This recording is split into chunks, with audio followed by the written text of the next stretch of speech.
Bismillahirrahmanirrahim. Assalamualaikum warahmatullahi wabarakatuh. Selamat sejahtera kepada mereka yang mengikuti webinar kita pada petang ini yang bertajuk Menyemarakkan Budaya Ilmu Melestari Peradaban. Jadi saya mengucapkan rasa syukur yang amat sangat kepada Allah Subhanahu Wa Taala, selawat ke atas Nabi Sallallahu Alaihi Wasallam atas kesempatan yang kita perolehi hari ini bersama dengan Profesor Muhammad Zaini Osman dan Profesor Tatania Denisova. Kedua-duanya daripada Raja Zaris Sofia Center for Advanced Studies on Islam, Science and Civilization di Universiti Teknologi Malaysia. Jadi apa khabar, Prof? Baik, alhamdulillah. Prof Tatania, apa khabar? Alhamdulillah, alhamdulillah. Ya, sebelum kita meneruskan majlis, izinkan saya memperkenalkan sedikit sebanyak Profesor Zaini dan Profesor Tatiana. Profesor Zaini berasal daripada Kuala Berang, Terengganu, dan beliau mendapat ijazah pertama beliau dalam bidang fizik dan astronomi, kemudiannya di Chicago, Wisconsin, Chicago, and then di University Chicago, and then kemudian PhD-nya di ISTAC di bawah penyeliaan Profesor Tan Sri Said Muhammad Naqib Alatas, dan sekarang ni beliau menjadi profesor beliau merupakan pengarah kedua kepada kita panggil KASIS lah, Raja Zaris Sofia KASIS, ya, sebuah institut penyelidikan di UTM yang mengkhusus dalam bidang kajian dalam sains, pengajian Islam dan ketamadunan. Beliau bersama dengan kita ni seorang yang istimewa. Dia bukan daripada Terengganu, dia daripada Rusia. Nanti kita tanyalah Profesor Tatiana ni dari mana bahagian Rusia yang beliau berasal. Dan beliau sebelum berkhidmat di UTM, beliau menjadi Profesor Madya di Akademi Pengajian Islam di Universiti Malaya sejak tahun 2008. Sebelum tu beliau datang ke Malaysia untuk mengkaji tentang historiografi Melayu, menjadi karyawan tamu di Dewan Bahasa dan Pustaka tahun 2005, kemudian di Perpustakaan Negara, dan pada tahun 2011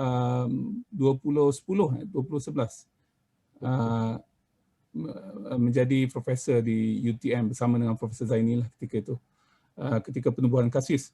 Cuma Profesor Tatiana, saya bila nak sebut Profesor Tatiana ni, saya ni tak berapa mahir dalam bahasa Rusia, jadi saya selalu ingat Profesor Tatiana Denisova ni sebab saya baca buku One Day in the Life of Ivan Denisovic yang ditulis Alexander Solzhenitsyn.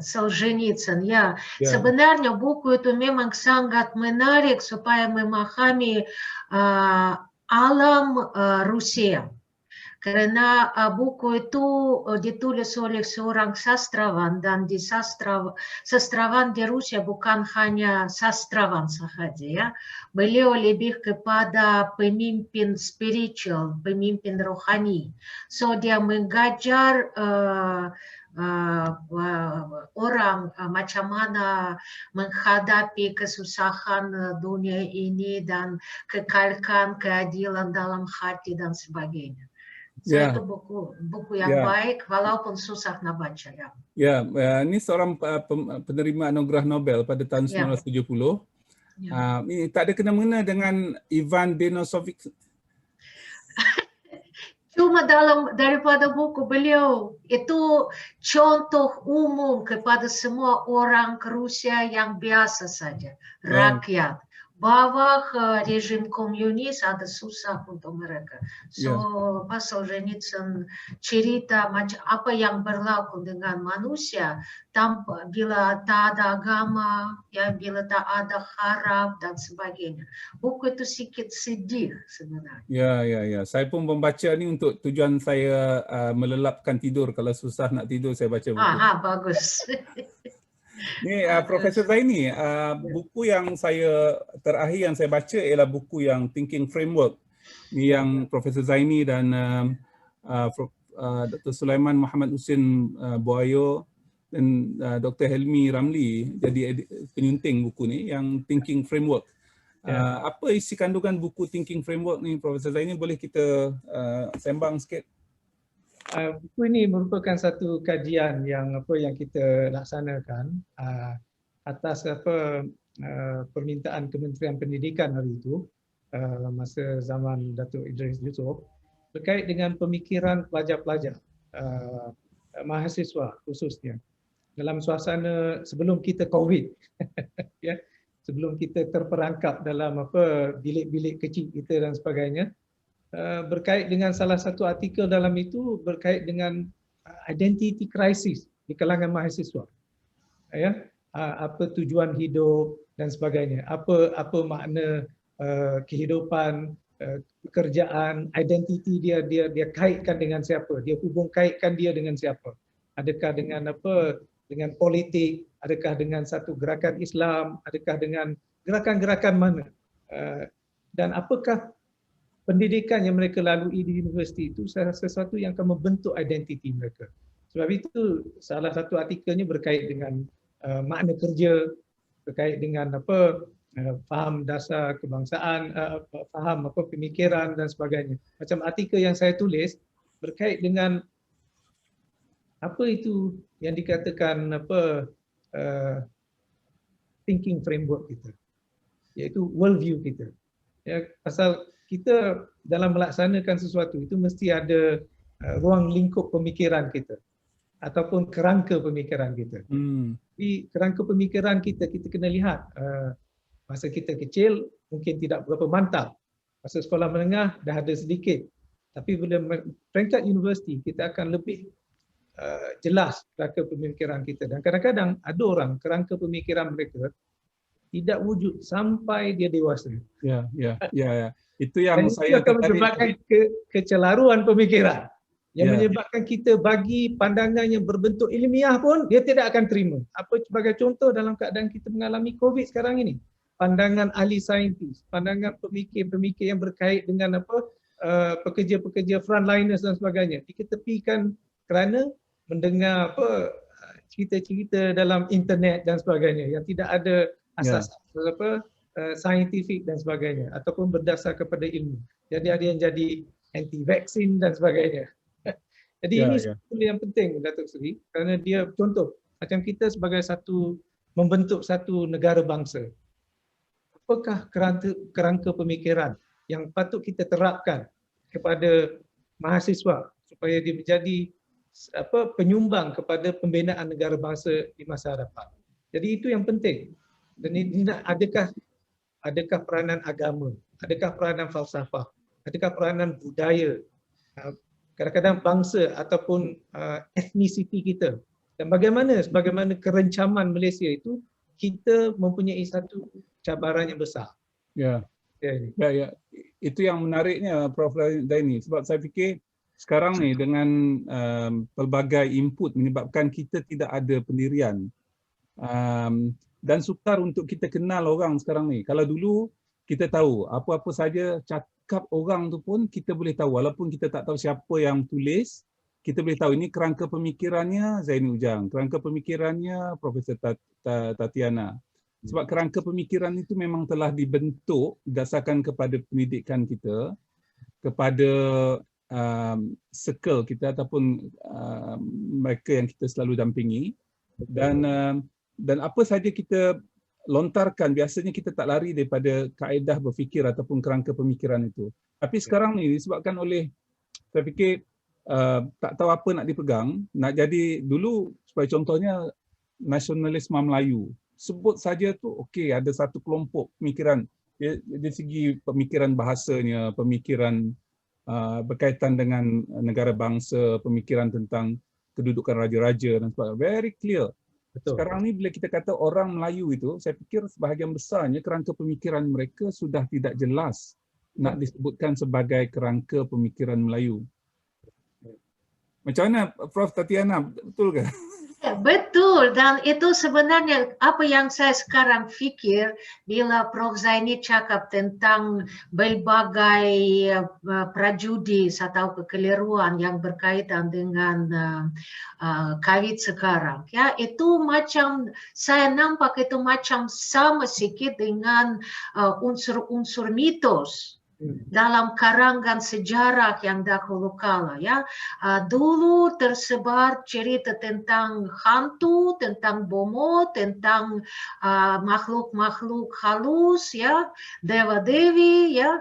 Tapi sekarang memang kadang-kadang cara pemikiran orang masih berunsur mitologi.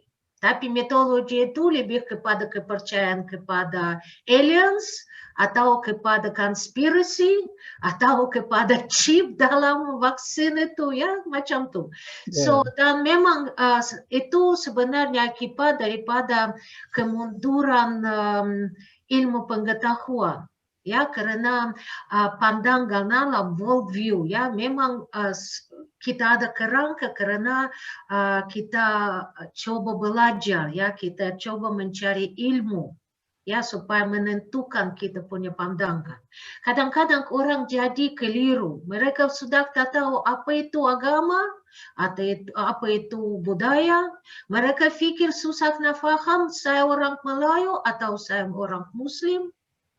So, itu sebabnya mereka macam tak tahu nak pegang apa. Lagipun mereka merujuk kepada internet dan mereka sebenarnya kalau you punya pandangan, kalau worldview belum kuat lagi, belum teratur, so you akan ikut apa saja tanpa ilmu yang sebenar. So itu... Ya, Prof. Zaini, kita ada cerita tentang Sweden dulu.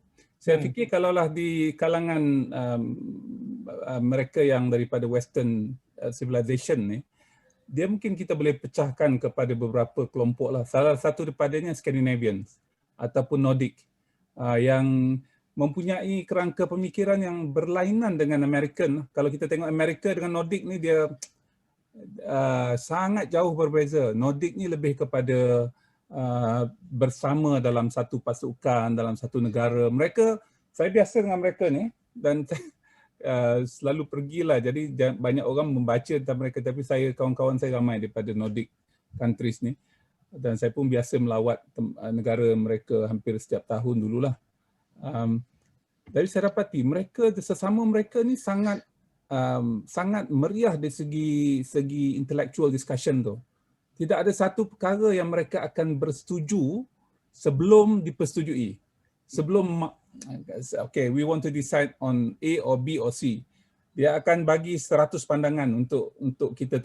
Tapi the moment dia, apabila mereka telah bersetuju untuk A, mereka akur.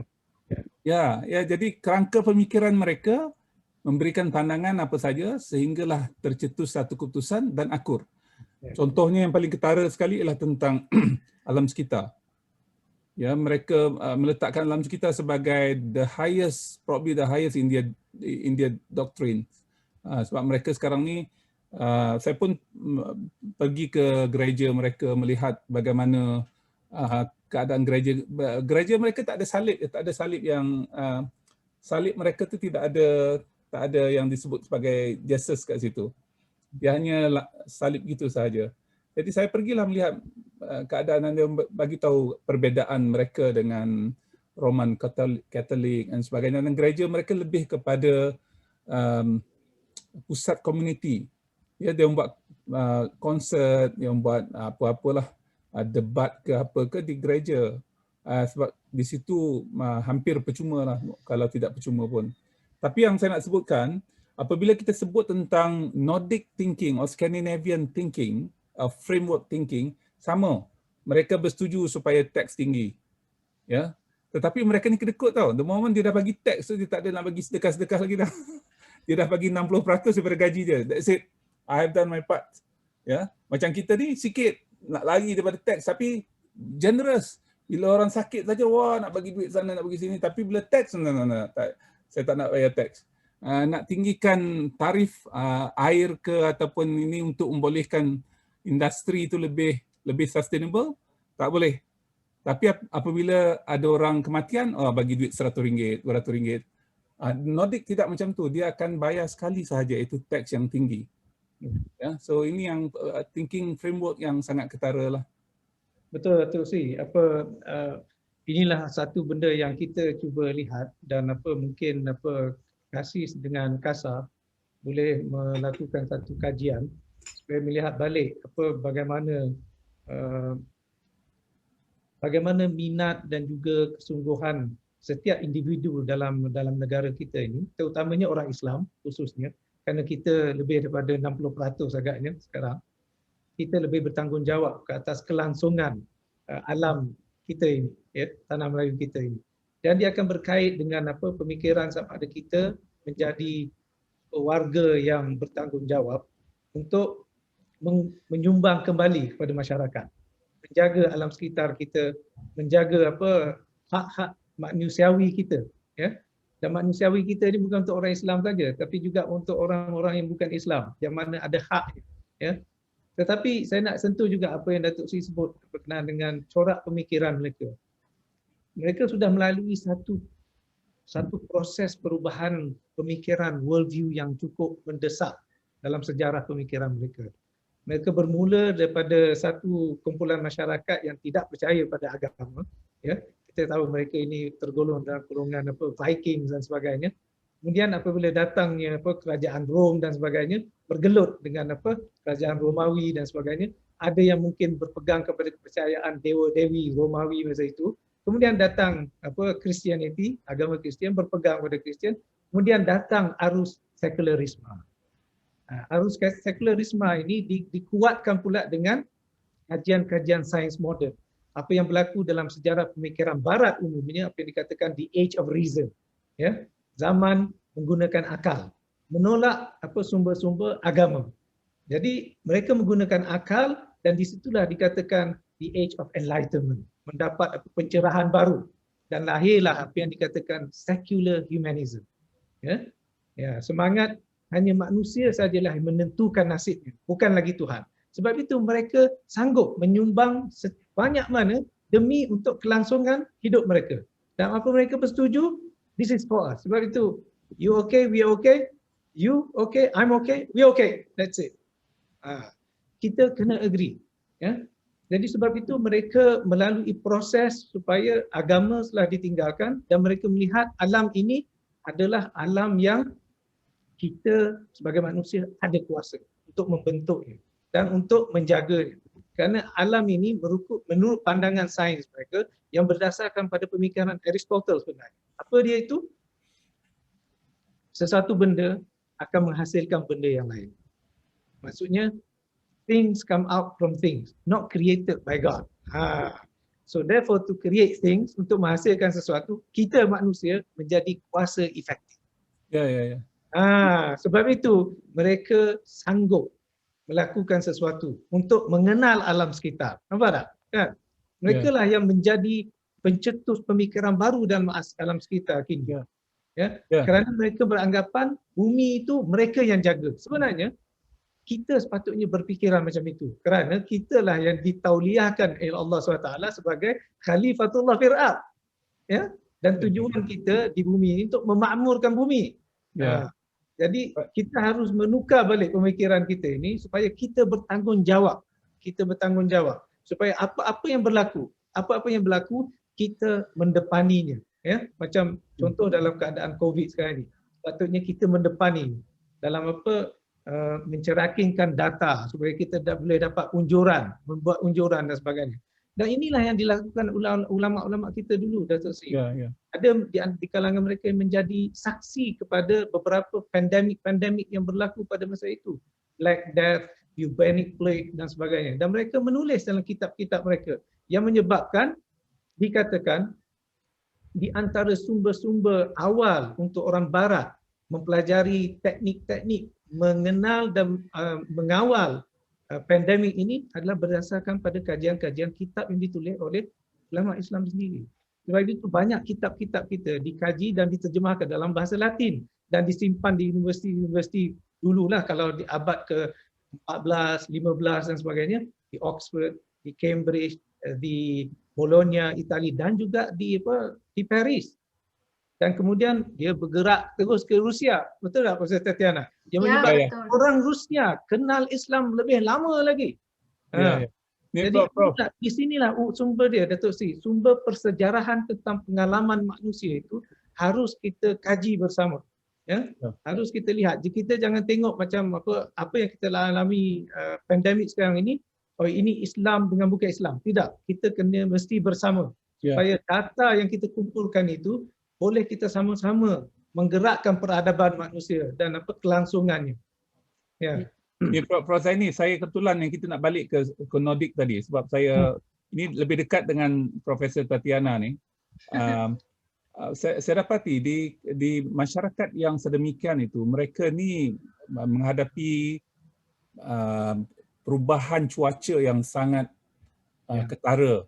Antara musim sejuk dengan musim panas, antara musim kering dengan musim tidak kering itu sangat luar biasa lah bagi saya. Contohnya kalau kat Sweden, di utara Sweden tu kalaulah dalam bulan Disember tu matahari ada ketikanya tak nampak langsung. Ya, ada ketikanya dalam bulan Julai tu matahari 24 jam. Ya. Jadi mereka sangat sensitif kepada alam sekitar. Jadi dia sentiasa berubah. Waktu zuhur sentiasa, zuhur mungkin lebih kurang sama, tapi maghrib itu sentiasa berubah. Daripada pukul 3 petang sampailah pukul 10 malam ataupun sampai ini. Jadi kita sentiasa kena tengok jam pukul berapa matahari, pukul berapa, sejuk tak sejuk hari ini. Jadi saya fikir sebab tu mereka ni lebih prihatin cakna kepada alam sekitar berbanding dengan kita. Kita tahu dah pukul 7 ni 7 suku masuk maghrib. Pukul 8.30 masuk isyak. Saya masa saya pergi ke tempat-tempat ni, Profesor ini pun biasa. Kalau kita pergi musim tu sangat susah untuk tidur. Contohnya kalau musim panas tu, subuh masuk pukul 2, habis pukul 3.30. Ya. Jadi Betul. macam mana kita, maksud saya, bagaimana alam itu mengajar mereka supaya mereka sentiasa bergantung kepada perubahan yang berlaku. Sebab tu apabila ada kekacauan kepada kebiasaan ini, mereka sangat cepat mengetahui. Contohnya macam Celsius. Celsius ni adalah nama kepada seorang ahli fizik di Sweden. Ya, sebab tu dia ada dapatkan darjah Celsius untuk suhu dan begitu. Jadi saya nak balik kepada Prof Tatiana lah. Moskow dengan kawasan ni dekat. Ada perkara yang nak disampaikan sebelum kita pergi kepada alam Melayu? Tan Sri, sebenarnya memang topik yang Tan Sri sebutkan memang sangat menarik kerana negara-negara atau kawasan dengan 4 musim itu memang membentukkan pandangan alam yang berbeza. Ya, karena manusia di sana lagi lebih ada kaitan yang lebih rapat dengan alam sekitar. Seluruh misalnya dalam village, dalam kampung-kampung, seluruh kehidupan bergantung kepada senerai kerja di ladang yang agak ketat kerana nanti mulai daripada Oktober sampai Mei itu sejuk, itu salji. Dan itu sebabnya kehidupan memang sangat lain sedikit. Dan pandangan alam lain sedikit, dan prihatin kepada alam semesta lagi sekitar lagi dalam, dan hal itu dicerminkan di sastra, di poetry, di visual art, karya-karya poetry, Pushkin, Lermontov, Dostoyevsky, banyak yang ditulis pasal nature, pasal alam semesta, pasal landscape, dan supaya mengeluarkan perasaan ya macam mana. Kalau saya sedih mesti ada autumn. Kalau saya berharap kepada sesuatu macam ada spring dalam hati saya kan. Bila saya macam sangat bersemangat dan sangat berkuasa yaitu summer ya. Kalau saya sudah jadi macam penat dan bergerak itu macam musim sejuk ya. Sekarang ni kita musim sejuk lah. PKP ni musim sejuk lah Prof Zaini. Ya. Ya, Saya nak jelas sikit Profesor Tatiana, bukan itu saja, tapi mereka gambarkan perasaan mereka dalam karya-karya muzik mereka. Ya, betul, betul. Komposer yang terkenal menggambarkan suasana macam apa Winter Sonata, you know? Ya, betul. Dan ya. Moonlight Sonata, Mozart. Ya. Dan ada Vivaldi, Spring, Summer dan sebagainya. Betul. So, ini sangat menarik ni Prof Zaini. Saya nak gambarkan semangat, ya. Saya nak balik kepada PKP ni, perintah. Bagi kita mungkin terperangkap lah, bagi saya pun tulis cerita tentang tersangkar. You are being trapped because kita tak pernah dalam hidup kita duduk di rumah. Tak semacam masyarakat di Skandinavia ataupun di Rusia yang Profesor Tatiana sebutkan tadi. Kalau musim winter tu kadang-kadang ialah kita pergi ke mana-mana, tetapi kita tak pergi jauh lah dari kawasan sekitar rumah. Kita jarang travel masa musim sejuk. Sebab itulah saya fikir banyak buku yang ditulis ketika episod seperti ini. Contohnya sebab mereka ni boleh duduk 6 bulan di rumah. Sebab cuaca tu menyebabkan mereka sedemikian. Rakan saya Profesor Gustav Olsson daripada Gothenburg, dia dulu dekat University of Lund, datang biasa ke Malaysia. Dia kata tak jalan ke mana-mana ni lagi bagus sebab dia kata dia boleh duduk setahun kat rumah. Sebab dia kata dia biasa duduk 6 bulan, 4 bulan, 5 bulan memang duduk di rumah lah selepas bersara, menulis buku dan sebagainya. Tetapi sekarang ni kata this is lavish time for them. Dan saya juga tengok ada beberapa hasil lah, contohnya macam Zlata's Diary ni cerita tentang anak muda di ketika perang di Sarajevo dulu, cerita tentang pengalaman dia duduk di dalam bunker macam mana. Jadi dia mungkin kerana latar belakang cuaca persekitaran itu yang membolehkan mereka dah terbiasa. Memang berhari-hari. Saya masa tinggal di England dulu, kalau tak ke mana, khususnya ketika saya masih bujang lah, tak ke mana, pada bulan 12, bulan 1, hujung bulan 12, awal bulan 1 tu, saya boleh duduk di rumah 2 minggu. Ya. Di dalam bilik buat kerja, baca buku dan sebagainya. Sebab keluar itu sangat berisiko lah bagi saya, sebab kalau terlampau sejuk tu nanti menyebabkan demam dan sebagainya. Tadi Prof Zaini ada sebut tentang kesumbangan tulisan-tulisan sarjana Islam tentang wabak ketika berlaku. Tahun bila tu ya? Ada yang masa zaman Black Death abad ke-14, dan zaman itu dia bukan muram saja. Zaman abad ke-12 hingga ke-14 Masihi merupakan zaman yang agak produktif bagi ilmuwan Islam.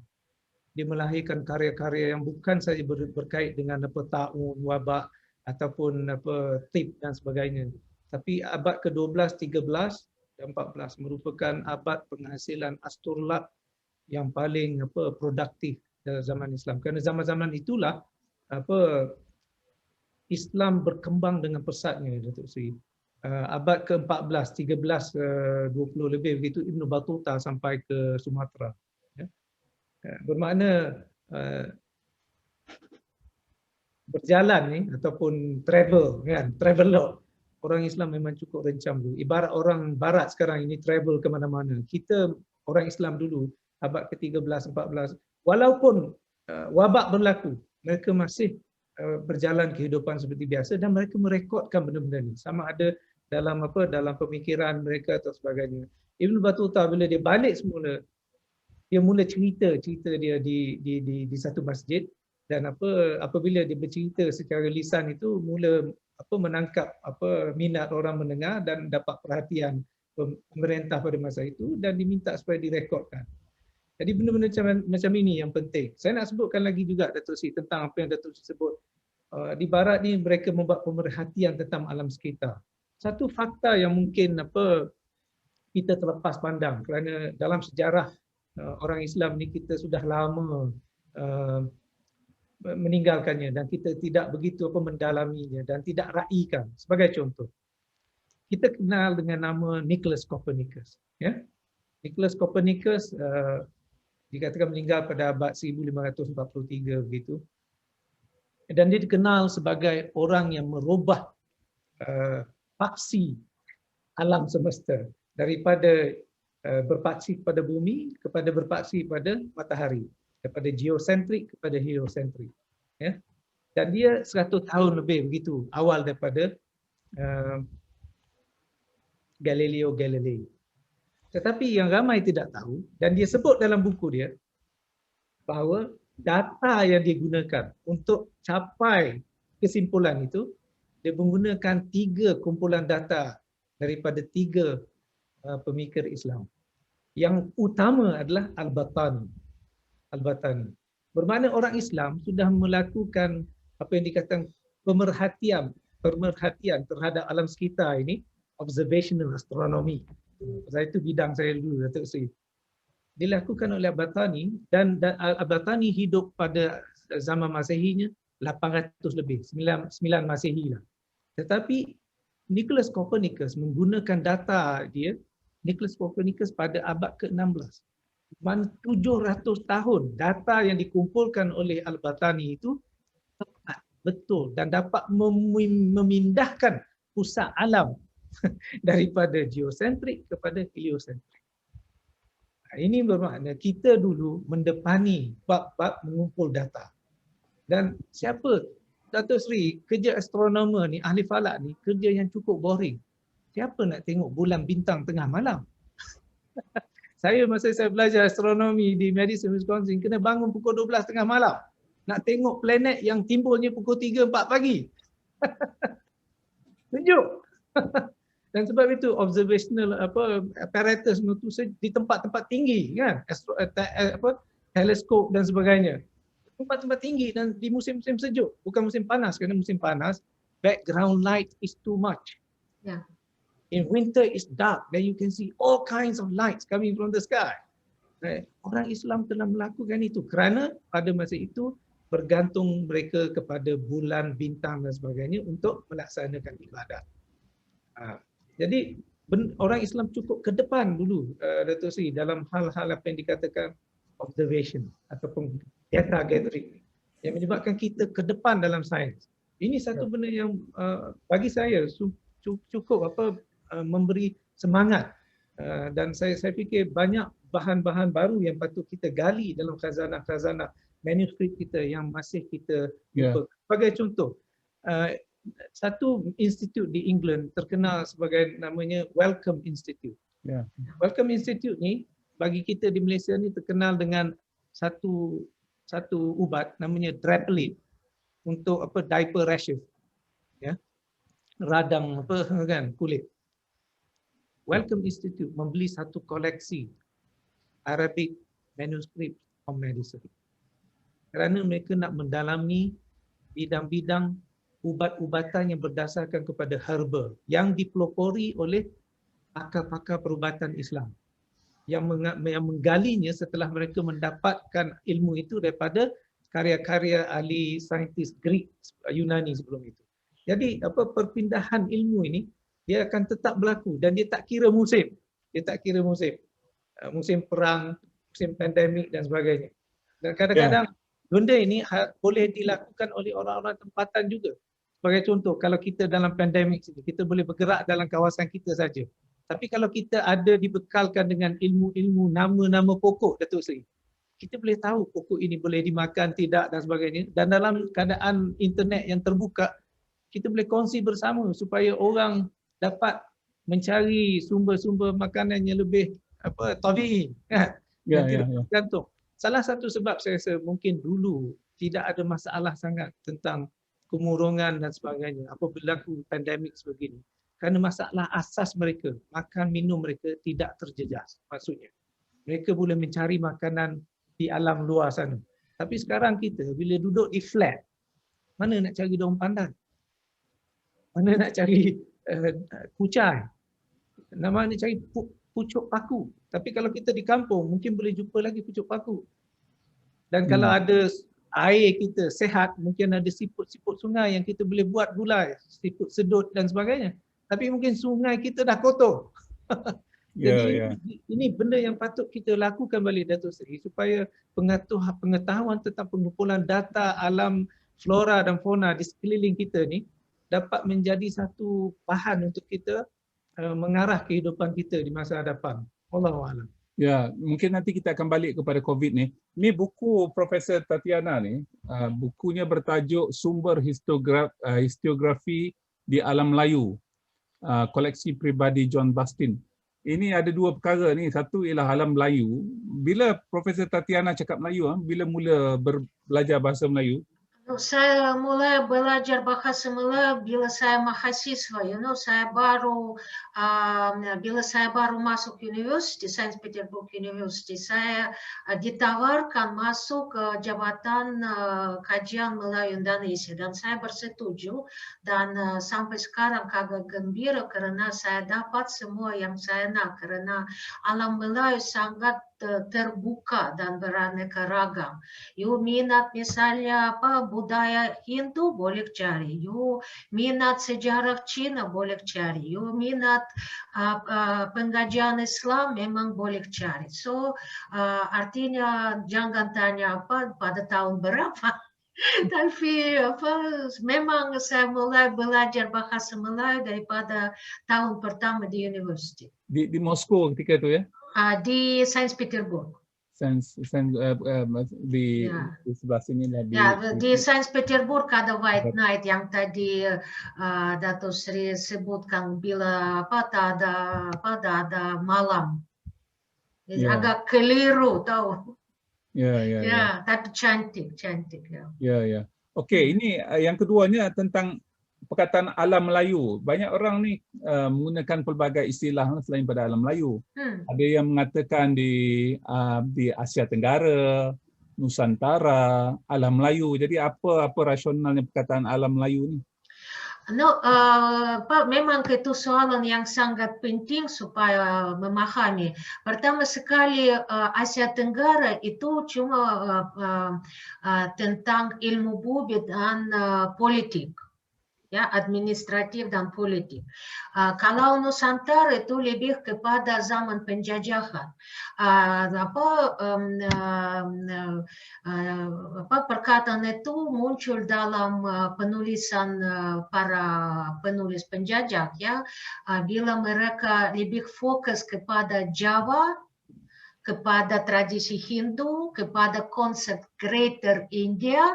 Artinya semua yang ada di alam Melayu itu semua dibawa daripada India. So artinya alam Melayu itu Nusantara.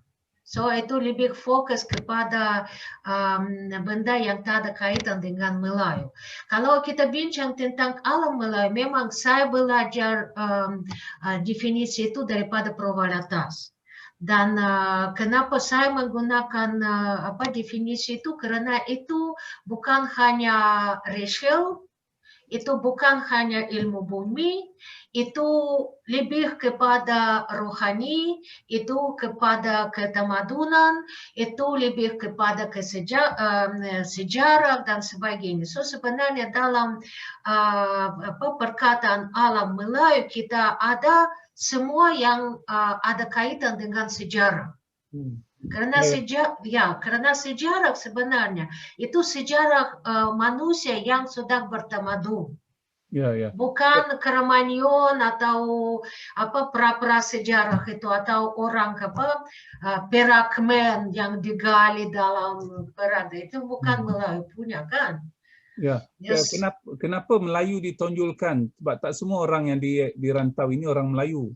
Kerana Ataupun panggil Melayu. kerana mulai daripada kurun ke-9 sampai sekarang dalam tradisi penulisan sejarah Islam, memang orang Melayu merupakan bangsa, maksud saya nation, yang menguasai kehidupan intelektual.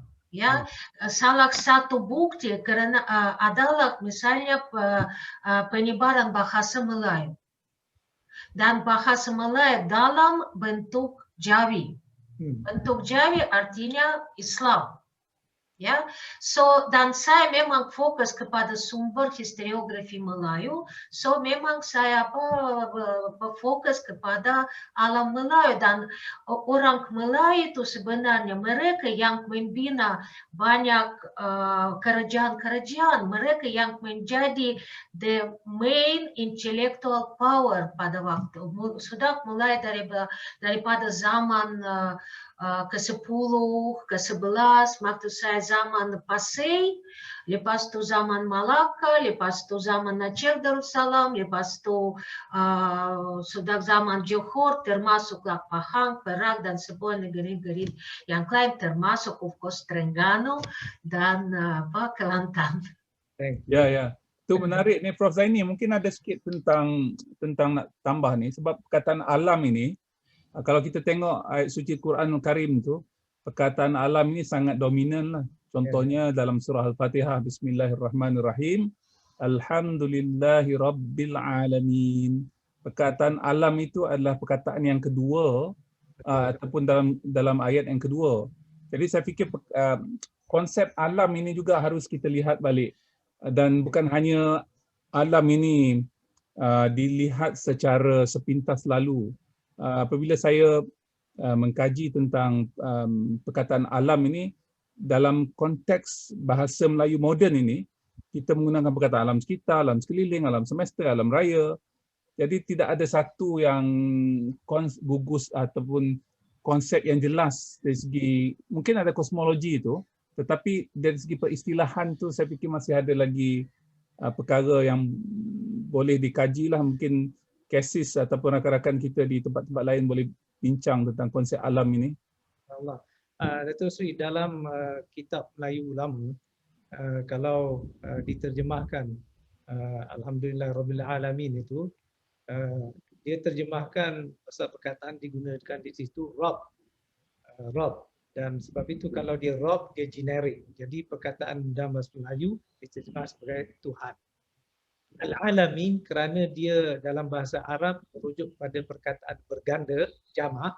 Jadi ulama kita terjemah Alhamdulillah Rabbil Alamin maknanya syukur kepada Tuhan sarwa alam berganda. Sarwa itu bermakna pemilik alam yang berganda. Alam berganda ini merujuk kepada alam syahadah, iaitu alam yang kita nampak, dan alam ghaib. Alam ghaib itu alam jin, alam malaikat dan sebagainya, dan alam roh sebagainya. Tapi alam yang syahadah, dia merujuk kepada alam manusia, alam nabatat, alam tumbuhan dan alam haiwan. Dan ini satu benda yang penting. Jadi bermakna Tuhan yang menjadikan sekalian alam ini. Dia menghidupkan dan dia mengapungkan kejadiannya. Sebab itu apabila disebut idza qada amra fa innahu an yaqula lahu kun fayakun. Itu Allah SWT kata jadi. Dia bukan sebagaimana konsep sains yang faham sekarang. Maksudnya alam semula jadi ini sudah ada. Dia kata semula jadi. Daripada awal sudah jadi, sudah ada. Tidak, bagi kita Allah yang jadikan dia dan dia mengapungkan kejadian ini. Dia mengembalikan, Allah SWT mengembalikan alam ini seperti adanya ia dan dilangsungkannya atas rezeki yang diberikan kepadanya. Begitu juga dengan kita. Ya? Sebab itu kita, bagi orang Islam, sifat kita lebih positif. Walau apa pun keadaan kita, apabila saya cuba memikirkan untuk apa yang disebutkan dalam hari ini, saya ingat satu ayat daripada Al-Quran yang boleh menjadi satu kata pengeras bagi kita, kata semangat. Inna ma'al usri yusra. Dalam kesusahan itu ada kesenangan. Dan kesenangan ini kita kena cari. Dia macam kita nak dapat nasi, kena pecahkan dia punya tu. Betul tak? Kalau tak dipecahkan apa, ruyung mana kan dapat sagunya. Betul tak? Jadi kita kena berusaha. Jadi dalam keadaan ini, dia memberikan kita satu benda yang bagus. Kita diturunkan ke alam ini, Nabi Adam AS. Dibekalkan dengan kebolehan untuk memberi nama. Dan kita sampai sekarang, kajian kita apa-apa mesti bagi nama. Nama bunga spesies baru, bagi nama. Kucing, kita bagi nama. Anjing, bagi nama. Paling kurang pun sayang. Sudah ganti nama. Dan kita bercakap dengan pokok. Setengah pada kita bercakap dengan pokok. Bermakna ada perantaraan makna dan sebagainya. Jadi di situlah peri pentingnya supaya kita mengingatkan kembali bahawa alam ini dia bukan kita yang menjadi penggeraknya, tetapi ada kuasa yang di belakangnya, dan kuasa inilah yang akan menggerakkannya. Dan apa-apa kesusahan, kesulitan itu hanyalah dari sudut pandangan alam Islam, kerangka pemikiran. Dia merupakan satu ibtila untuk kita meningkatkan diri kita di tahap pandangan Allah SWT. Macam-macam cabaran kita lalui. Rasulullah SAW dan para anbiya sebelumnya dicuba dengan macam-macam kesempatan. Nabi Ayub dengan penyakitnya, kan? Dan itu satu benda yang patut kita kena, itu yang saya selalu sebut dalam kelas saya, Datuk Seri. Kita jangan lihat Al-Quran ini, Al-Qisas yang disebutkan dalam Quran, cerita-cerita, minta maaf kita guna perkataan bahasa Melayu, cerita-cerita, kisah-kisah. Ibarat cerita-cerita legend dan mitologi. Betul tak Profesor Tatiana? Dia merupakan cerita yang dilalui oleh para anbiya dan mursalin, dan ini cerita benar, tapi dia bukan kitab buku sejarah, tapi pengalaman yang mereka lalui itu benar. Itu yang dikatakan kubur itu benar, Allah itu benar, sesaan hari akhirat itu benar dan sebagainya. Jadi kita kena sedar ini alam itu, ya, alam itu. Jadi kita bukan lihat alam ini sebagai makmal besar untuk kita kaji selidik dan kita rasa puas dengan apa yang kita sudah rungkaikan. Tapi kita bukan merungkaikan, tapi kita mesti memakmurkan. Memakmurkan, imarah. Sebagaimana kita imarah masjid dan sebagainya, bumi ini patutnya kita imarahkan. Bukan kita pecah-pecahkan, rungkai-rungkaikan dia jadi tak boleh letak balik. Kan? Itu bukan khalifah itu pengkhianat. Kan? Kalau kita diberi amanah untuk menjaga sesuatu, kita pecah-pecahkan, tak boleh letak balik. It's going to put it back. Itu macam kita buat plastik, tapi kita tak menghasilkan satu cara untuk membolehkan plastik itu boleh digunakan balik. Ya? Boleh disesuaikan balik supaya kegunaannya itu boleh sesuai dengan alam sekitar. Ini satu cabaran, dan insya-Allah dengan bolehan kita berfikir, mungkin kita dapat menemui, dan kita dah lihat banyak cara. Ada orang yang guna untuk buat jalan, ada orang guna macam-macam. Wallahu a'lam. Ini atas kepandaian dan kebolehan kita dan pengetahuan kita tentang ilmu sains yang harus kita tingkatkan lagi, insya-Allah. Ya, Prof Tatiana, ini saya bila baca buku ni, ini bukan buku terbaru ya, Profesor Tatiana, ada yang yang terbaru sekejap. Ini terbaru yang sama macam yang ni. Okey, ini saya lama. Ya. Ini terbaru tu ketika musim PKP. Ya, itu hasil pengkurungan di rumah. Karena boleh fokus. Dan saya kalau boleh Dato', saya nak merujuk kepada Prof Zaini tadi cakap perkara yang sangat penting berkaitan dengan tanggungjawab kita terhadap alam sekitar. Sebenarnya, dan Prof Zaini juga sebutkan contoh-contoh atau kisah daripada sejarah. Sebenarnya penulisan sejarah Melayu mengandungi banyak cerita tentang tanggung jawab manusia terhadap alam sekitar. Dan saya terkejut bahwa salah satu ciri khas raja yang adil adalah jaga alam sekitar. Ya, dan kalau misalnya orang tak jaga, itulah menjadi wabak. Ya, dan maklumat tentang wabak you boleh cari di mana-mana tempat, mulai daripada Hikayat Iskandar Zulkarnain, Bustana Salatin, Tuhatan Nafis, Sejarah Melayu dan sebagainya. Dan sentiasa di mana-mana pun wabak itu nampak macam azab.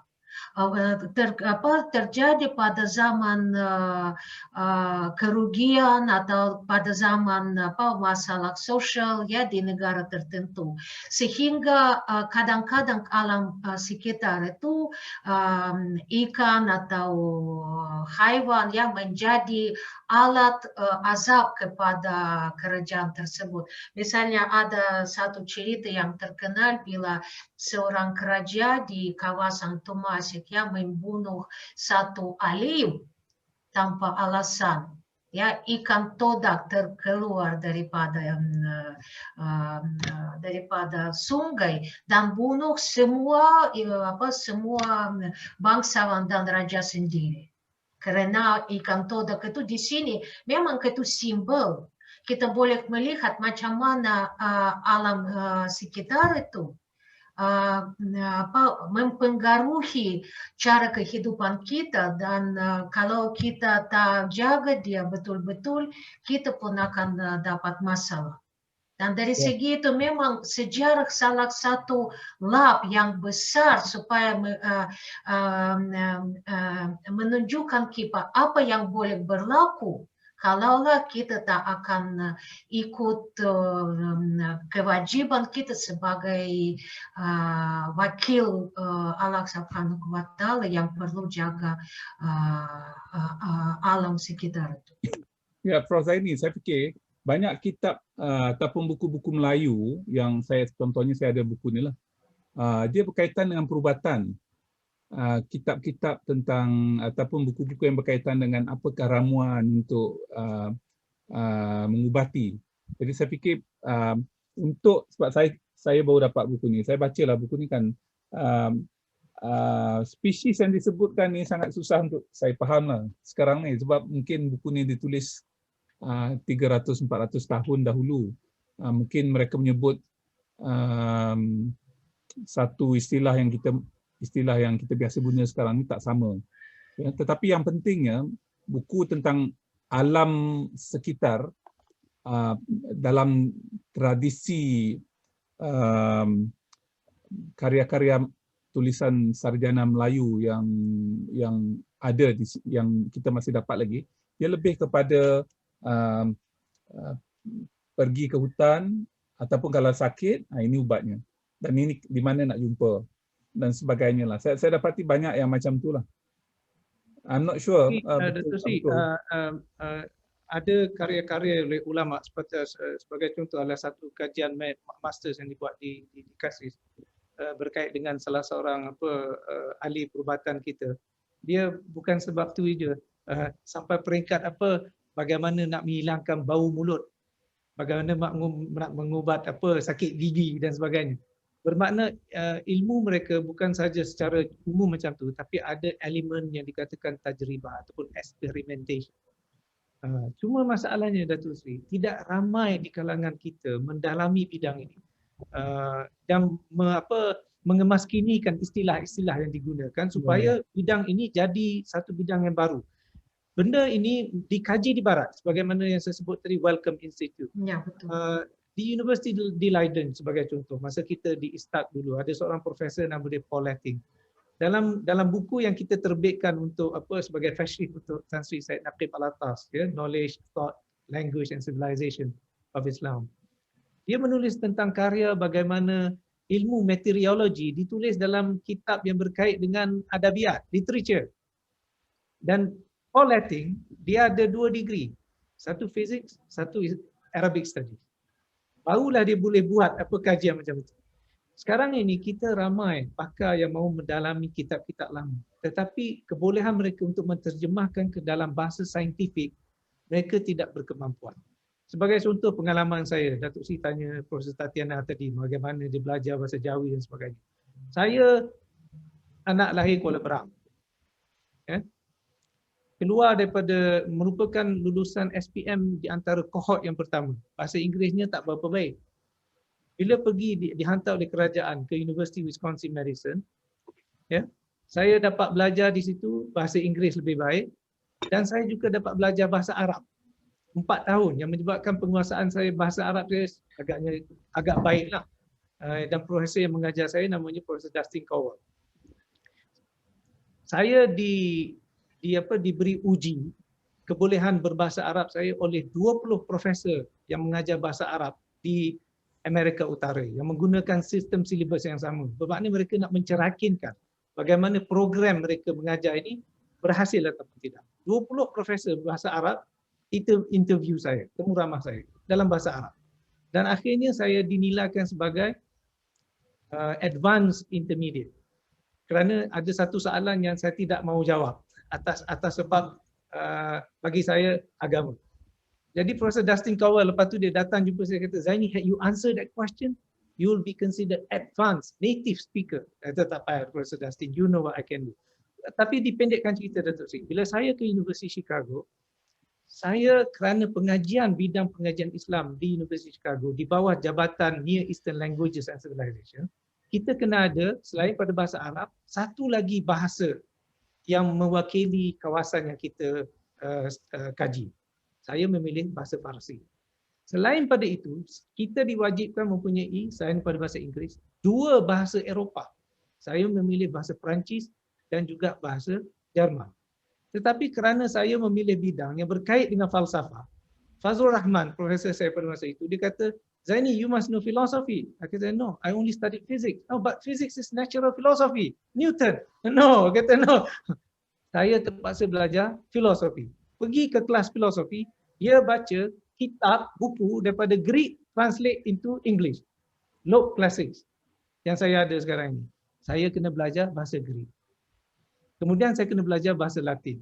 Jadi pendek cerita Datuk Seri, saya pergi ke Amerika dengan bahasa Melayu, native speaker, bahasa Inggeris yang tak baik, tapi graduate daripada University Chicago dengan bahasa Melayu, bahasa Inggeris, bahasa Latin, bahasa Greek, bahasa Jerman, bahasa Perancis, bahasa Parsi dan bahasa Arab. 9 language. Same, yeah. That's how we are prepared, Datuk Seri. Yeah, Ini yang menyebabkan kita boleh tengok apa buku-buku bahasa Perancis, buku-buku bahasa Latin, buku-buku bahasa Greek dan kita dapat menggali balik pemikiran mereka dan pemikiran ulama Islam kita dan kita dapat sesuaikan dengan apa yang berlaku di barat sekarang di universiti terkemuka seperti Oxford ke Cambridge ke University Chicago ke Harvard ke Princeton ke kita setanding. Dan ini yang kita nak cuba lakukan kalau boleh, kalau diberi kemampuan yang lebih di RZS Kasih. Dan ya, cabaran sebenarnya Datuk Seri, cabaran bahasa ni penting. Ya, Profesor Tatiana, ada berapa bahasa di itu yang saya memang bersemangat nak kongsi juga dalam program University Sains Petersburg sebagai ahli Melayu Indonesia. Ya, saya belajar Melayu Indonesia. Let's say kira satu bahasa. Ya, saya belajar Sanskrit, saya belajar Arab, saya belajar Hebrew, ya, saya belajar Belanda, saya belajar French, Jerman dan English. Dan sedikit saya tak berapa menguasai Latin. So, dan untuk kita bahasa, untuk kami yang pada waktu itu bahasa itu cuma alat, itu bukan macam profession. Ada orang yang memang pandai dan memang sangat baik dalam terjemahan, dalam linguistik. Saya bukan macam itu. Yeah. Kalau terus terang ya, untuk saya bahasa itu cuma alat supaya menyampaikan apa yang saya pikir atau apa yang ditulis dalam buku-buku yang lain. Tapi lazimnya sekarang di antara mahasiswa kita, even kita punya mahasiswa, karena kami di cases masih kita boleh memilih, betul? Prof Zaini. Yeah. Tapi di antara kita punya mahasiswa tak ramai orang yang tahu lebih daripada misalnya Melayu, English dan Arab. Itu aja. Ini tak cukup. Itu tak cukup. Itu kalau you tak ada akses kepada khazanat persuratan dunia, you akan kemunduran, you akan ketepikan. Dan lazimnya, dia kata buku dalam bahasa Inggeris pun banyak tak terbaca. So perlu tahu macam mana pilih apa yang baca. Ya, Dato' Sri, dalam saya nak beri satu misalan lah. Dalam bidang pengajian, dia sebagaimana dalam bidang kehidupan juga. Dia macam the three states of nature. Ya, 3 keadaan dalam alam tabi'i. Gas, cecair dan pepejal. Ya. Bagi peringkat yang tinggi, kita ibarat gas. Kita harus terbang senang-senang, ya. Yang cecair ni untuk turun kepada peringkat pepejal. Pepejal tu di peringkat yang sudah umum, ya. Jadi pengajian yang sudah umum itu dia sudah settle. Jadi kita permudahkan pada peringkat itu. Yang cecair ni di peringkat university. Dia kena diberi kemudahan supaya diberi tenaga lebih supaya dia bebas. Tenaga lebih bebas itulah kemampuan-kemampuan yang akliyah, yang mungkin berbentuk bahasa dan sebagainya, supaya dia boleh mencari lebih. Yang masalahnya sekarang, Datuk Sri, dalam suasana internet dan sebagainya, orang yang duduk di peringkat pepejal ni, dia nak lompat terus kepada alam tinggi. Jadi dia tak faham. Jadi sebab itu kadang-kadang berlaku orang kata kalau guna title movie itu, lost in translation. Ya. Ya. Dia permudahkan sangat jadi salah. Salah. Dan ini yang berlaku dalam fenomena internet sekarang ini. Orang dia kod ini, kod itu tanpa dia faham betul-betul. Ya.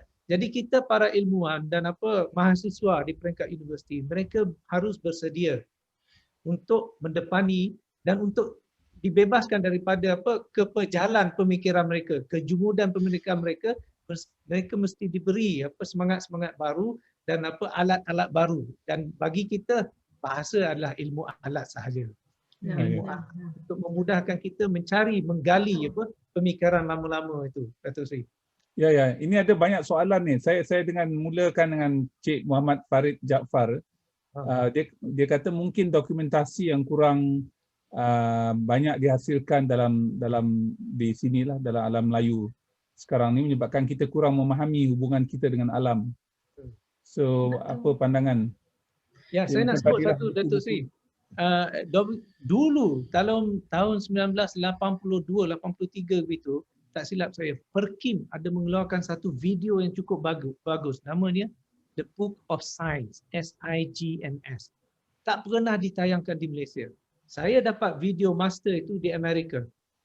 Dan video itu dijadikan satu bahan yang cukup penting untuk satu company nama dia Sound Vision mempelopori bidang baru dalam mendekati orang-orang Islam di Amerika. Kerana buku itu menceritakan bagaimana Al-Quran, SIGNS itu, ayat-ayat Al-Quran mengandungi data-data tentang sains. Dan di mana master video itu datang, sebagaimana yang saya sebut, dibiayai oleh Perkim Malaysia. Dibuat. Tetapi pada masa itu kononnya masyarakat kita tak bersedia. Bahasa Inggeris. Saya tengok tu di England. Masa saya di England. Ya. Saya tengok. Kita tak cuba nak melayukan. Cuba kita melayukan. Dia mungkin khalayaknya tu khalayak yang educated lah, yang kena tahu sains. Dan daripada sains tu dia boleh ni. Yang kedua ni, definisi alam Melayu ni Profesor Izani Hassan ni kawan Profesor Zaini ni alam Melayu tu apa definisinya ni, Profesor Tatiana? Sorry, Segin. Definisi alam Melayu. Alam Melayu itu kalau ikut Prof Alatas dan saya beranilah bercakap bahwa saya memang setuju dengan ulasan tersebut, adalah kawasan penyebaran bahasa, tamadun dan agama. Hal tersebut bergantung kepada definisi Melayu sendiri. Ya, siapa itu orang Melayu dalam kerangka kajian sejarah dan ketamadunan, ya, orang yang berbahasa Melayu, orang yang berpegang budaya dan tamadun Melayu, dan orang yang beragama Islam. Hal yang terakhir itu memang sangat istimewa untuk orang Melayu karena lazimnya sudah sejak kurun ke-17 definisi Melayu jadi sinonim kepada definisi Muslim. Lazimnya dalam teks-teks Melayu lama disebutkan dia menjadi Melayu. Itu tak boleh jadi Melayu bila saya orang Rusia kan. Tapi bila seorang masuk ke Islam, ya, dia masuk Melayu, dia menjadi Melayu karena Islam di alam Melayu menjadi dasar kerajaan, dasar kehidupan, dasar kesedaran kebangsaan. Bukan di semua negara jadi macam tu. Di negara Arab pun bukan macam tu.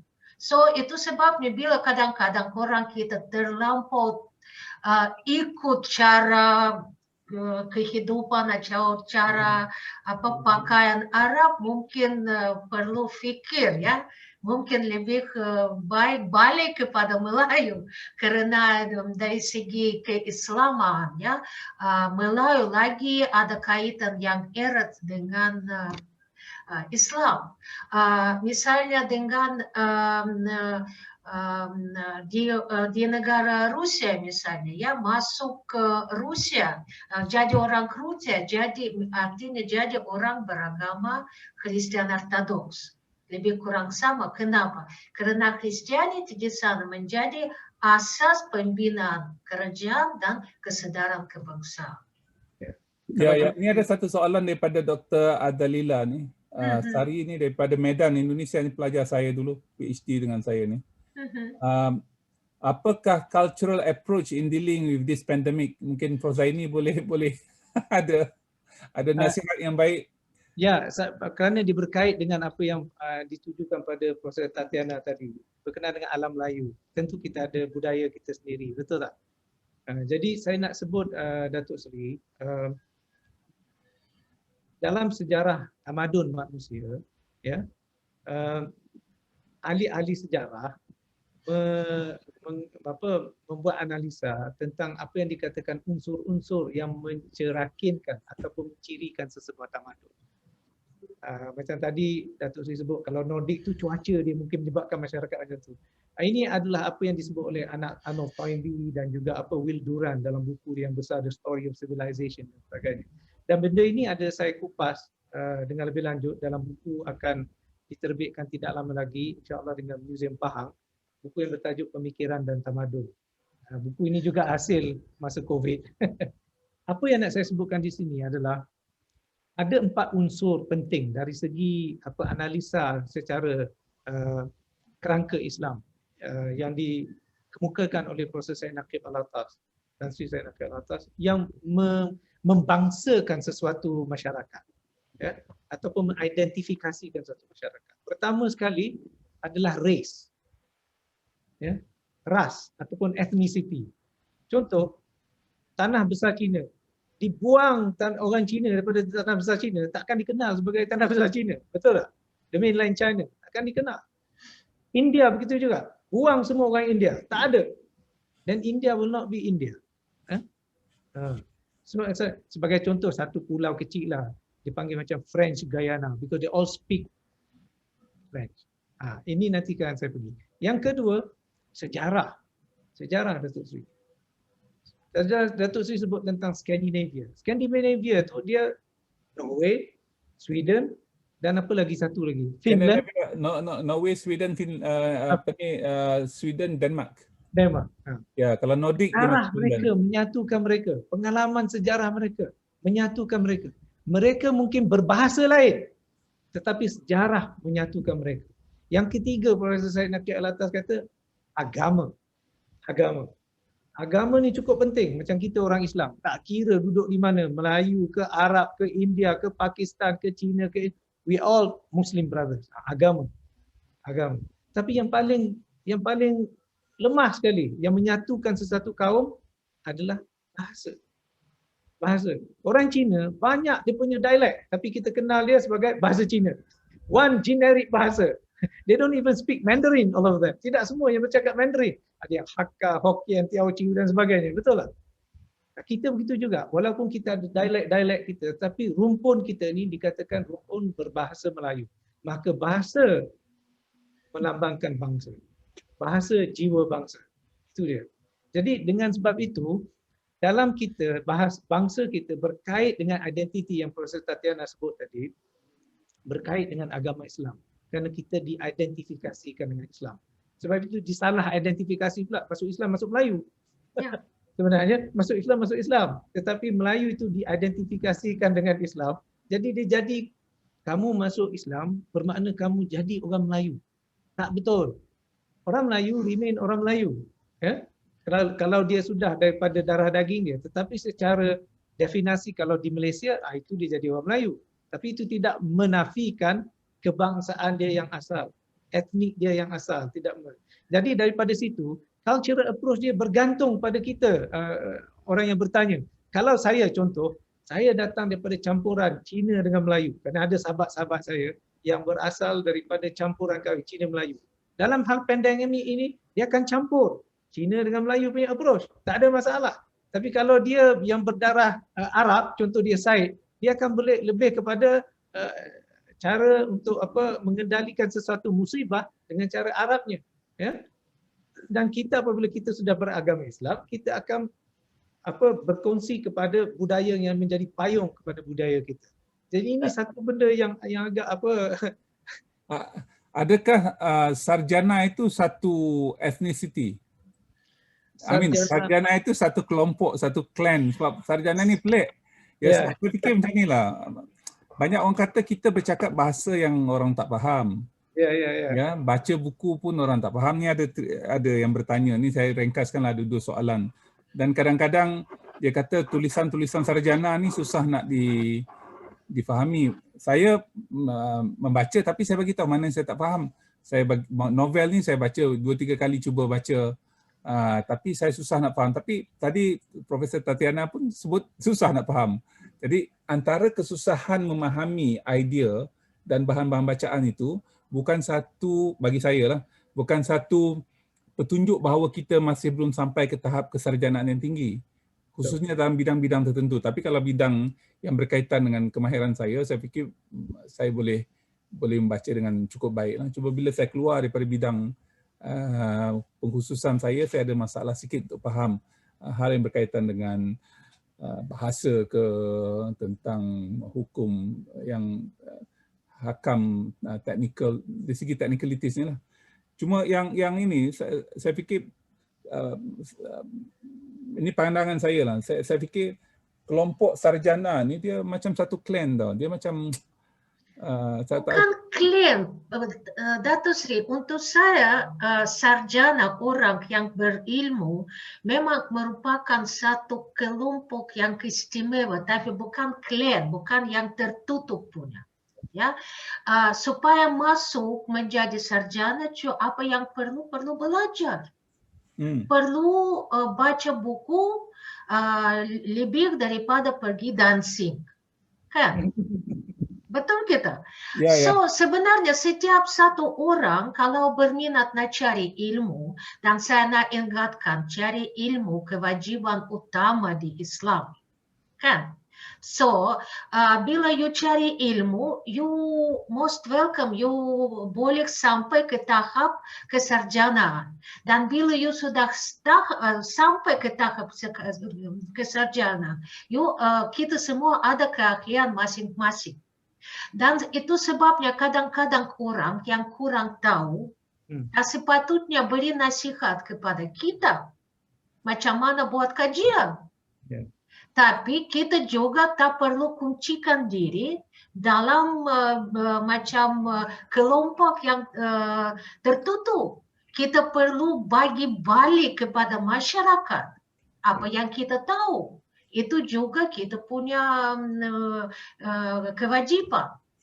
Ya, so itu sebabnya dalam sejarah Melayu, dalam sejarah Rusia, dalam sejarah seluruh dunia, sarjana ilmuwan ya mempunyai fungsi yang istimewa. Dan untuk saya itu bukan kebetulan bahwa ilmu, alam dan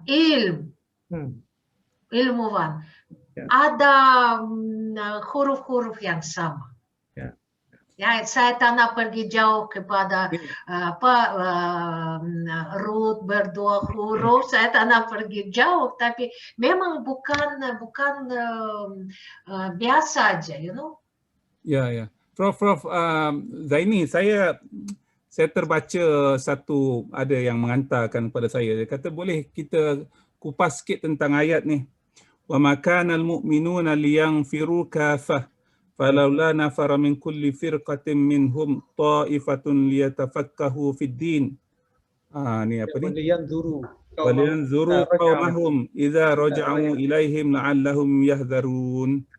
Ayat ni merujuk pada perlu peri penting ya, ada golongan yang dikatakan golongan ilmuwan, yatafaqqahun ataupun mendalami, disebut itu yatafaqqahun fid din, mendalami agama. Kerana pada masa itu Islam baru nak berkembang. Jadi mesti ada satu golongan di kalangan para orang Islam pada masa itu supaya mereka menjadi apa yang dikatakan ahli, pakar dalam bidang-bidang tertentu, supaya mereka yang kembali daripada perang, idza raja'u, itu maksudnya. Bila mereka kembali pada perang, mereka dapat diberi pengajaran, pendidikan. Konteks ni ada dua, Datuk Seri, orang lupa. Pertama, orang yang berjuang tu, itu dia punya fardu dia.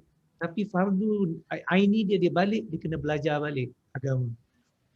Orang yang mendalami bidang agama tidak diwajibkan pergi berperang. Kerana ada orang kata, apa ni ulama tak keluar pergi berjihad. Kan? Tapi ini yang dikatakan peri pentingnya supaya kita letak keutamaannya di mana. Ya? Jadi ulama ada ketokohannya, ada kepentingannya, dan setiap ulama dalam bidangnya dia akan sebut dalam kitab-kitab berbincang tentang bidang-bidang ilmu dia yang tertentu. Pertama dia akan bagi makna yang dikatakan makna lughawiyah, lexical meaning, maknanya dictionary meaning, maknanya makna yang dipakai biasa-biasa. Kemudian dia kata istalahan, makna yang digunakan secara teknikal. Sebagai contoh, satu manuskrip Raniri yang saya sedang kerjakan sekarang, tajuk dia bertajuk Haluddin. Ya. Tajuk dia senang aja. Ya. Kalau diterjemahkan bahasa Inggeris jadi A Treatise on Shadow. A Treatise on Shadow.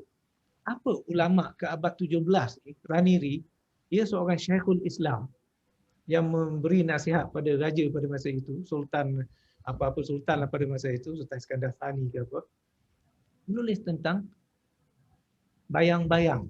Apa cerita dia? Itu yang menjadi tarikan pada saya. Rupa-rupanya Datuk Seri, bayang-bayang ni ulama kita dah tahu tentang teori optik dan cahaya dan pembalikan cahaya. Dia dah cakap, bukan saja dia ulama tentang wahdatul wujud dan dia kaitkan dengan wahdatul wujud ataupun faham berkenaan dengan kewujudan alam ini, tapi dia sudah mendahului Isaac Newton. Kerana apabila Raniri meninggal 1642 begitu, Newton lahir 1645. And then ada yang dikatakan sebagai jenaka, let there be light, and there was Newton. Kerana Newton lah yang memecahkan kebuntuan tentang teori cahaya. Tapi ulama kita sudah menulis lebih awal. Dan yang dikatakan bapa optik moden adalah Ibnul Haytham yang bertarikh 1300 lagi. Dia menulis buku tentang teori optik yang mendahului ataupun mendepani yang sudah tinggal belakang jauh fikiran ahli-ahli saintis Yunani.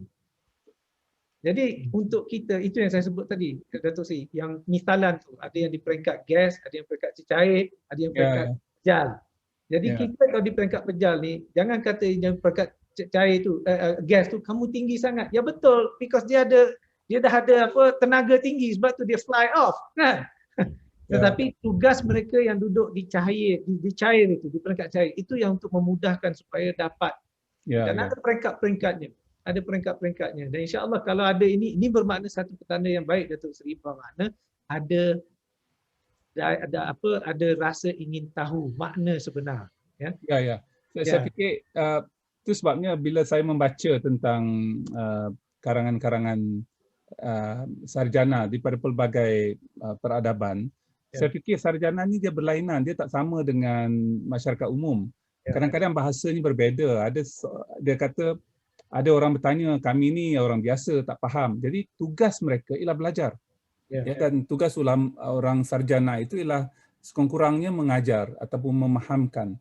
Tetapi untuk sarjana tidak berbuat yang besar, itu satu kerugian. Sebab kalaulah pergi dalam, ada dua kelompok saja. Satu kelompok kena pergi perang, satu kelompok tinggal. Dan kelompok yang tinggal itu termasuk sarjana. Kita tak nak sarjana mati dalam perang. Itulah Datuk Seri, ya, ya. you know, Raja Ali Haji dalam buku dia Kitab Pengetahuan Bahasa seneraikan beberapa alasan yang dibagi oleh orang yang tak nak belajar. Dan di antara alasan itu precisely apa yang sekarang Datuk Seri sebutkan. Saya sudah tua nak belajar, saya sudah malas nak belajar, saya orang kecil tak faham dan sebagainya. 12 alasan kalau saya tak silap. So artinya itu cuma alasan saja. Semua boleh buat, insya-Allah. Okey, kita tak banyak masa, mungkin ada 10-15 minit lagi. Okey, ada satu soalan yang akhirnya daripada mereka sebelum kita tutup. Dari segi media sosial ini, adakah memberi sumbangan kepada meningkatkan tahap intelektual kita? Betul, memang. Pandangan saya, Datuk Seri, ya dan tidak. Dia bergantung kepada kumpulan media sosial mana yang kita masuk. Kalau kumpulan media sosial yang berbentuk fitnah, lara dan menyambung benda-benda yang tidak patut, yang tidak masuk akal, itu akan membahayakan kesihatan mental kita. Bukan saja daripada segi psikologi tetapi daripada segi ilmu. Karena disebut dulu, Datuk Seri, saya tak bincang dengan lebih lanjut, tapi mungkin kita tak ada masa ni. Dia pengalaman barat, dia ada 3 kumpulan, Datuk Seri. Satu kumpulan yang tragik, yang percaya kepada tragedi, dan satu kumpulan tragedi ini orang biasa. Kumpulan yang menyokong fahaman tragedi ini dia panggil the sophist, ahli falsafah yang dikatakan sufastaiyah. Orang ulama Islam kenal sangat. Dan di antara kedua ini, ahli falsafah yang cuba menarik mereka keluar daripada hidup yang berbentuk tragedi, itu ahli falsafah seperti Aristotle, Socrates, Plato dan sebagainya. Ya, sebab itu umat Islam, ahli fikir Islam, dia tengok Aflatun, dia tengok Sokrat, dia tengok Aristoteles, dia tak tengok penulis-penulis tragedi barat seperti Aeschylus, Euripides, Virgil, Homer dan sebagainya. Tak ada diterjemahkan dalam bahasa Arab. Ya. Jadi itu yang penting, supaya kita kena kenal di mana kita duduk, kelompok mana. Kalau hari-hari baca novel cinta, pemikiran kita novel kecintaan. Kalau kita baca buku membaca Datuk Seri Zaini Ujang, lain cerita. Kita baca buku budaya ilmu, sejarah yang ditulis Profesor Wan akan lagi lain. Akal kita dicanai dalam bentuk lain. 3 tadi tragedi, sophist, satu lagi apa? The Philosopher's Proper. Okay. Ahli fikir mereka seperti Socrates, Plato dan Aristotle dan anak-anak murid mereka, Alexander of Aphrodisias dan sebagainya. Saya beli buku yang Profesor Zaini cadangkan itulah, ada The Great Book of Western Civilization tu. Tapi saya juga membaca sejarah tentang mereka yang menulis tu. Sebahagian mereka ni hidupnya sangat tragis lah. Ya, bunuh diri Kalau kita tengok bukan saja kesarjanaan mereka, tetapi mungkin di antara tokoh-tokoh besar mereka, pelukis mereka, novelis mereka, saya fikir kehidupan mereka ni sangat tidak membahagiakan orang lah bila baca. Ya, kerana Datuk Seri, mereka tidak tahu kenapa mereka wujud. What is the purpose of them living? Why they created this world? Sebab itu yang disebut, yang saya sebut baru dalam kelas, The Birth of Tragedy yang ditulis oleh Nietzsche. dia berkawan baik dengan Wagner. Dan Wagner dan Nietzsche ini terpengaruh oleh pemikiran Arthur Schopenhauer yang menulis buku The Will and Representation.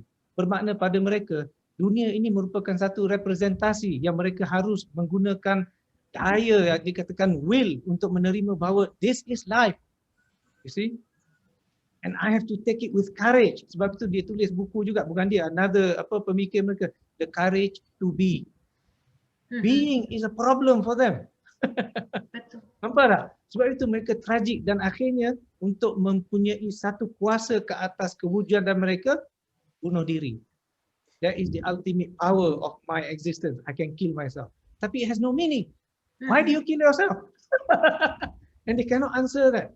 Ya. Sebab itu ini Kita tak banyak masa lagi, Profesor Tatiana. Kalau boleh cerita sikit tentang buku ni dan apa dari segi alam Melayu dan pelestarian alam Melayu, macam mana kita, di alam Melayu ni ada satu perkara yang penting, iaitu kita berada dalam suasana tropika. Ya, banyak biodiversity kita sangat kaya. Kita tak tanam apa pun pokok tumbuh. Berbanding dengan di banyak negara, kalau tak tanam, tak dirus, tak apa, tak tumbuh.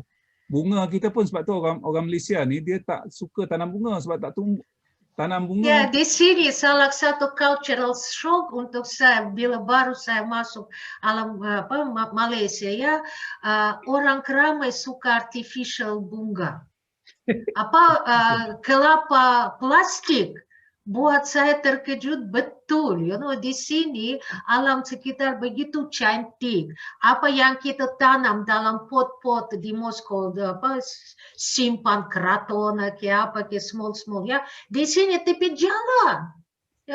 Tapi memang kadang-kadang orang tak faham. So itu sebabnya supaya faham dan jaga perlu ada kefahaman dan pandangan alam yang betul. Dan salah satu hal yang kita perlu menguasai pengalaman bangsa kita daripada dulu sampai sekarang. Itu sebabnya sejarah itu macam satu laut yang bagi pengalaman pada kita. Dan kita sekarang tak ada waktu supaya berbincang apakah tropikal membantu atau mendorong pembangunan, social. Itu lain story dan jawaban tak berapa mudah sebenarnya. Ada orang kata bantu, ada orang kata tidak. Karena bila you terpaksa bekerja macam di Europe supaya dapat tanam dan jaga, you punya social development dan experience lagi tinggi daripada apa yang you dapat sudah semua siap sedia kan. Kadang-kadang kurang cakap bahwa orang asli dapat kehidupan yang cukup mudah dan tak ada dorongan untuk mereka supaya berkembang. Ada di antara orang sosiologis barat ada cerita juga macam tu. Tapi apa yang kita mesti tahu bahwa kehidupan kita memang ada kaitan yang rapat dengan alam sekitar dan kewajiban kita, duty kita supaya jaga dan mengkaji alam sekitar itu. Dan itu sekarang good time lah tu jaga, tu cek balik apa yang kita tahu. Ya, sebab saya fikir semangat kita untuk tidak menanam itu menunjukkan semangat kita untuk tak rasa bersalah bila ada orang merosakkan tanaman ataupun merosakkan alam sekitar. Berbanding dengan yang tadi yang Profesor Tatiana sebut, kita kadang-kadang di tempat-tempat umum pun kita menggunakan bunga plastik. Ya, itu memang untuk saya bila saya nampak memang satu budaya. Ya, I know. Itu salah satu ciri khas budaya. Ya, saya orang Rusia, kita ada budaya lain. Kita lebih kepada bunga yang berjiwa, ya. Itu sebabnya kalau majlis perkahwinan pun kalau kita tengok bunga-bunga yang dijadikan sebagai sebagai perhiasan tu bunga plastik. Ya. Mungkin karena plastik lebih berharga daripada yang sedia adalah. Itu ada konotasi lain. Itulah. Ada apa-apa? Saya nak sebutkan bahawa apa yang kita bincangkan berkenaan dengan tamadun dan sebagainya, harus kita ingat bahawa tamadun ni dia ada dua aspek penting yang menjamin kelangsungan satu tamadun, iaitu bahasa dia, Datuk Seri. Bahasa dia, Datuk Seri. Kalau kita tidak menjaga kemurnian bahasa kita, bukan bermakna murni itu kita tidak memberikan bahasa itu bernafas untuk menerima istilah-istilah baru, tidak. Tapi dia harus dihidupkan dengan menggunakannya dengan segala tanggapan dan cabaran-cabaran ilmu baru, ya, supaya bahasa itu boleh dihidupkan. Jangan kita selalu berlaku terseliuh bahasa, tiba-tiba tak boleh sebut dalam bahasa Melayu, tulis bahasa Melayu, kan? Sedangkan ulama kita dulu, ulama kita beratus tahun di alam Melayu ni menulis dalam bahasa Melayu, ya, dan dapat apa macam Datuk sebut tadi, banyak istilah-istilah yang kita tidak, kerana sudah berlaku kegelinciran bahasa, supaya bahasa-bahasa ini, kitab-kitab kuning dan sebagainya dipelopori balik, dibaca balik, dan apa mungkin ada satu budaya baru supaya kita membaca kitab-kitab ini sebagaimana kita baca novel-novel dan sebagainya, kerana bahasa jiwa bangsa, ya. Untuk kelestarian alam, kita perlu kelestarian bangsa itu. Jadi bangsa itu dia dilestarikan dengan bahasa. Ya. Terima kasih kedua-dua profesor kita. Saya nak tamatkan perbincangan kita di sini. Mungkin kita akan buat sekali lagi sebab ramai sangat orang minta kita buat sekali lagi ni. Dan topik yang mungkin dekat dengan kita. Kita mulakan tadi dengan perbincangan tentang pandemik, dan dalam persekitaran yang sebegini, mereka yang berada di kawasan di mana biasa berlaku salji yang tinggi dan sebagainya, mereka dah memang biasa tinggal di dalam rumah ataupun di tempat kerja berlamaan 5 bulan 6 bulan dan tak rasa sakit jiwa ataupun kecewa, sebab itu sebahagian daripada kehidupan mereka. Sedangkan kita di rantau tropika ni memang kita duduk di luar rumah sebahagian besar daripada kita. Jadi itu sebabnya bila dalam keadaan kita berada dalam PKP ni, kita rasa agak sempit jiwa kita. Jadi yang Profesor Zaini sebutkan tadi, selain daripada kita buat perkara yang bermanfaat bagi orang yang memahami tentang tanggungjawab kita sebagai pendokong ilmu, ini kesempatan yang paling baik untuk kita belajar. Saya sebenarnya dengan Profesor Zaini, satu benda yang saya tak boleh lawan dia, memang tak boleh dekat pun, ialah kemahiran dia berbahasa. Jadi saya sangat handicap dari segi penguasaan bahasa. Dan untuk kita maju dalam bidang akademik ataupun dalam bidang kesarjanaan, penguasaan bahasa ini sangat penting lah. Jadi mungkin kesempatan kita ada masa PKP ni, kita doakan supaya cepat pulih pandemik ini, tetapi pada masa yang sama kita juga menggunakan kesempatan. Profesor Tatiana tadi sebutkan buku yang dia tulis ketika pandemik, buku yang edisi baru kepada ni. Profesor Zaini telah menyiapkan buku pun semasa PKP ni. Saya pun ada 2-3 buku dah siap. Jadi maknanya kita sebagai orang yang cuba untuk bersyukur, makna bersyukur ini ialah kita tidak melepaskan kesempatan untuk berada di dalam rumah, untuk berada di dalam situasi sebegini. Jadi saya mengucapkan terima kasih kepada rakan-rakan kita, kedua-dua profesor daripada Raja Zahir Sophia Center on panjang ni, Center on for Advanced Studies on Islam, Science and Civilization di UTM, kerana dapat bersama kita, dan saya harap pihak KASIS dapat memberikan kita cadangan untuk kita memajukan konsep alam tadi. Ya, sebab alam ini sangat penting, bukan saja alam Melayu tetapi juga alam yang kita fahami dalam konteks kosmologi, bagaimana kita lebih sedar supaya alam ini dapat kita jaga, dilestarikan. Ya. Kita tak nak kita sebut alam sekeliling tanpa mengetahui apa maksud alam sekeliling, alam semula jadi, alam semester dan sebagainya. Jadi itu konsep-konsep penting sebab ia menjadi salah satu daripada kewujudan kita di muka bumi ini. Jadi kepada mereka yang bersama kita, saya mengucapkan terima kasih. InsyaAllah kita akan hidangkan webinar yang lain pula dengan dengan topik yang agak berbeza, tetapi jangan lupa penting kita untuk giatkan penerokan ilmu kita bersama dengan para sarjana.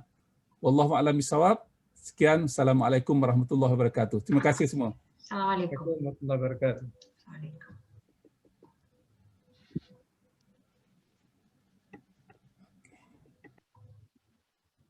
Okay.